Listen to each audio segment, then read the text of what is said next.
Good day, everyone. Today I will be presenting the store inventory dashboard.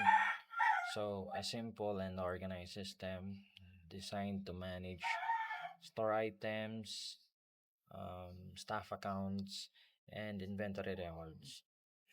So, the main purpose of yung system na to is to help store operations run smoothly. So, by allowing users to track yung mga stock, ma-manage yung mga staff access and pag-update ng inventory records. So this system is built to support yung mga store. So it focuses on three main functions. So first one is the managing store staff accounts, recording store items, and the checking of the stock availability. So the system is developed using Flash for the backend, tsaka may SQL for the database. Tapos HTML templates naman for the interface. So here we have the user login. So dito meron ng pre-built na account which is yung admin.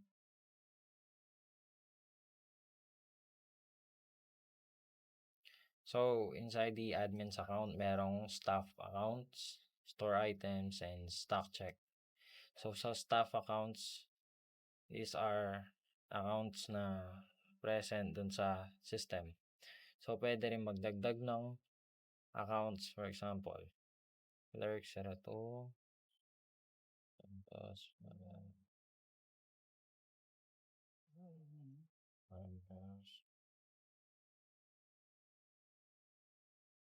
al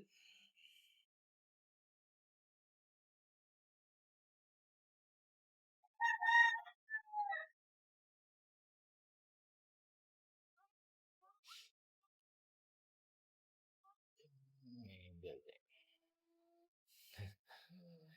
Maria Santos. 2, 4, 6. So ito yung mga credentials ng mismong account ng staff, including yung staff ID, last name, first name, middle name, home address, email address, mobile number, role ng mismong staff, and active ba or inactive, and also yung magiging password ng mismong account. So yun. So after ma-create, diretso siya dun sa, or ma-store siya dun sa mismong staff account. So let's view. So dito naman sa view button, makikita mo yung mga details ng mismong specific na account. So sa edit naman, dito mo pwedeng i-edit yung mga credentials or yung mga data ng staff account. For example, Quezon Labig, Clara. So tingnan natin. So through edit, na palitan yung mga details ng account, and try din natin siya i-delete. So okay. So next one naman dun sa store items. So same dun sa previous, meron din siyang add item. And then 002.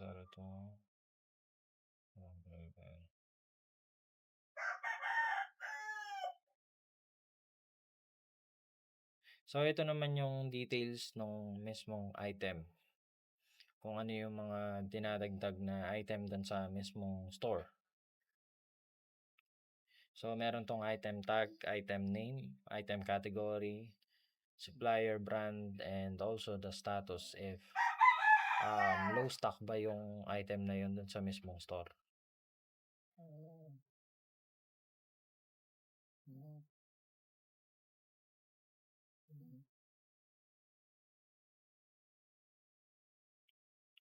So, after ma-save nito, pwede natin siyang i-view mismo para makita yung data or information ng mismong specific na item. And also, pwede rin natin siyang edit. Palitan yung details just in case na nagkamali. Papel dali.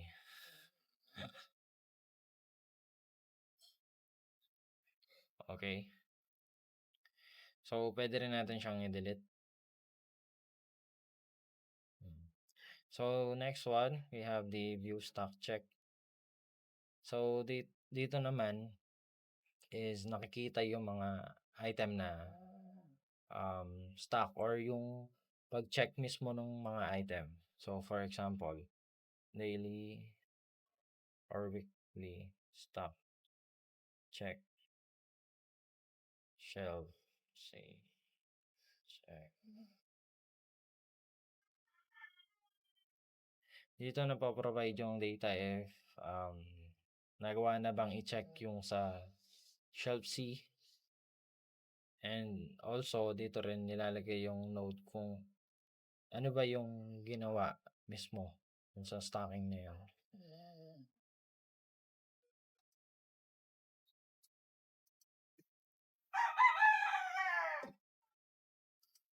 So, after neto, ma-store din siya dito sa mismong stock check. Tapos, pwedeng i-view.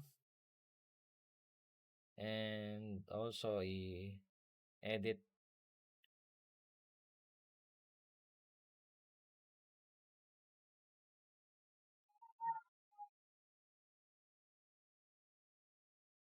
And pwede rin i-delete.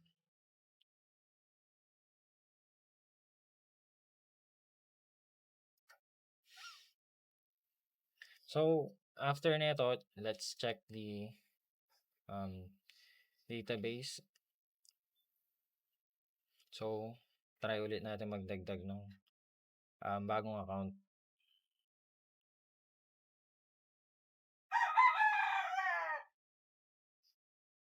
Para makita natin na pumapasok siya sa mismong database. Okay, so pumasok siya sa mismong database inside MySQL Yog. And then, let's also try adding store item.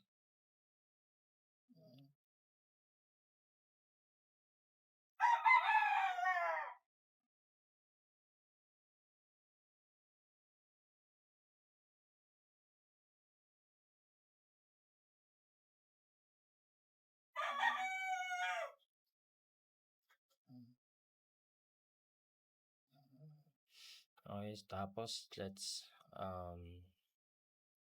check.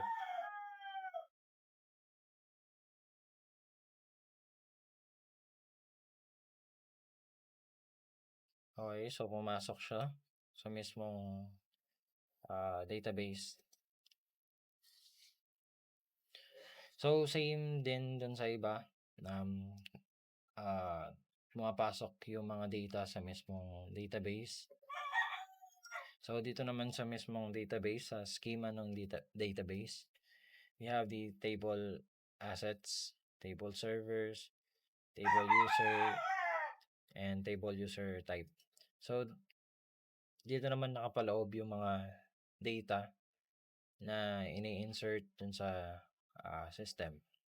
So, after nito is dun naman sa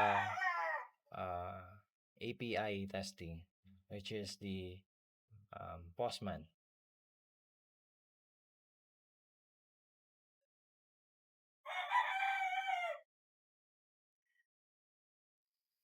Okay, so before we go to Postman API, let's check the project guidelines first if nasunod ba yung nasa mismong project guidelines.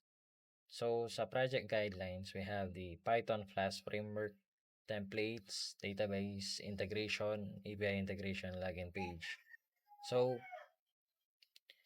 tapos na tayo sa login page and database integration. So, let's check naman if we use the Flask framework and if we also have template and API integration. So, dito I use Flask as the backend framework because the app has Flask routes defined in dun sa user.py. So I tested naman the API with Postman using yung /API/users and nag-return ng JSON na output.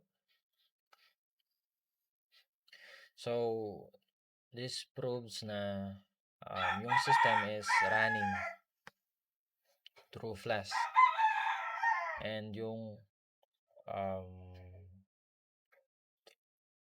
Postman output naman is yung mismong API response, hindi yung HTML page. So here, makita natin yung from Flask import Flash, which indicates na gumamit ng Flask framework. And dito naman, yung mga different templates na ginamit sa mga pages ng mismong system. And pagdating naman dito sa static, this is the bootstrap or yung mismong ginamit pang design ng mga web pages. So, after nito, let's go naman dun sa Postman API to check the API integration.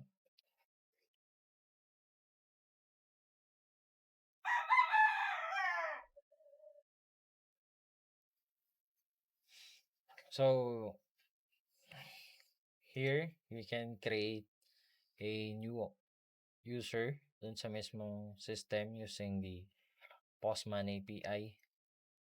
So, let's check yung database if meron bang user ID na clerk certified. So, wala. So, let's try creating a new user. So, user ID, clerk05, last name, Spider-Man, first name, Batman, email address, Mangkanor. So, user ID, clerk05, message, user created successfully. So, successfully na create yung bagong account. So, let's check dun sa database. Okay, so nadagdag dun sa database or pumasok sa database yung data na dinagdag natin through Postman. And then, let's check naman if na-fetch nung mismong Postman yung mga data natin.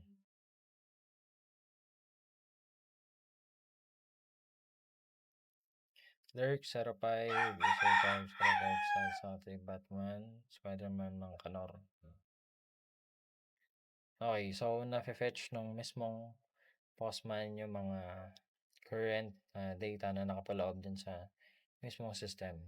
So after that, let's try editing naman nung mga or nung data ito sa mismong Postman.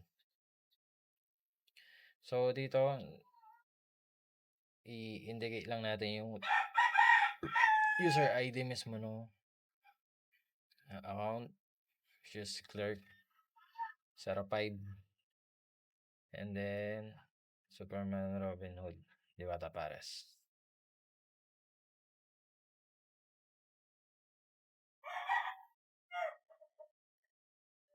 Okay, so Superman, Robin Hood, Diwata Pares.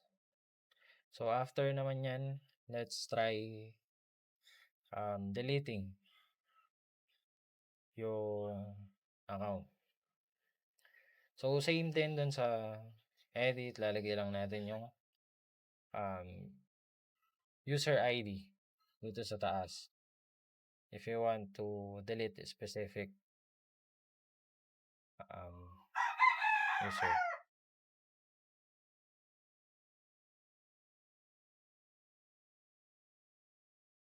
Let's check if na-delete yung clerk05.